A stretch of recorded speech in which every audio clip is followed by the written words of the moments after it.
The Zodiac Killer, an unsolved mystery that captivates the world. It was the late 1960s and early 1970s, a time of peace, love, and the hippie movement. But in Northern California, a serial killer was on the loose.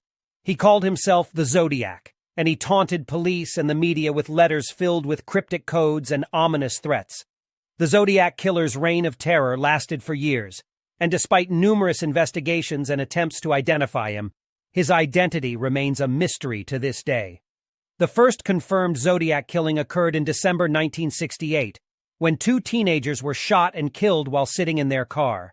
The Zodiac's next victim was a young woman who was shot and killed in her car in July 1969. From there, the killings continued, with the Zodiac targeting random victims in public places, often in broad daylight. One of the most chilling aspects of the Zodiac case was the killer's penchant for taunting police and the media. He sent letters to newspapers, in which he claimed responsibility for the murders and provided details that only the killer could know.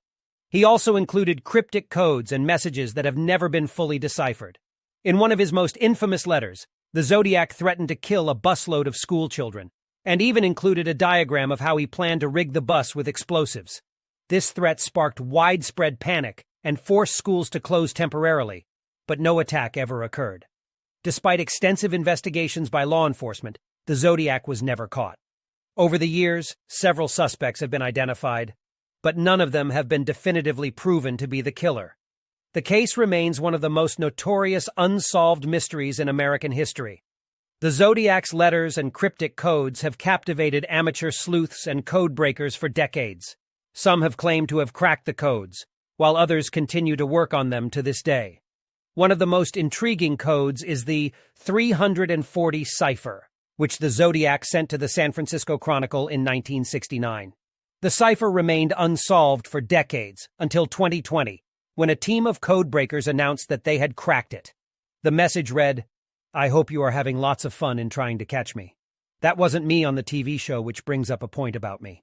I am not afraid of the gas chamber because it will send me to paradise, sick, all the sooner, because I now have enough slaves to work for me where everyone else has nothing when they reach paradise, so they are afraid of death. I am not afraid because I know that my new life will be an easy one in paradise, sick, death." Despite the breakthrough in cracking the cipher, the message did not provide any new information that could help identify the killer. The Zodiac's identity remains a mystery, and the case continues to fascinate people around the world. Over the years, the Zodiac case has inspired countless books, movies, and TV shows. Some have tried to solve the case themselves, while others have explored the psychology of the killer and the impact of the case on society. The case has also inspired copycats and imitators, and there have been several Zodiac killers who have emerged over the years, but none have been as notorious or as elusive as the original. The Zodiac case also raises important questions about the nature of evil and the limits of human understanding. How could someone commit such heinous acts and taunt the police and the media for years without being caught? What motivates someone to become a serial killer? And why do some cases capture the public's imagination more than others? Despite the many questions that remain unanswered, the Zodiac case continues to fascinate.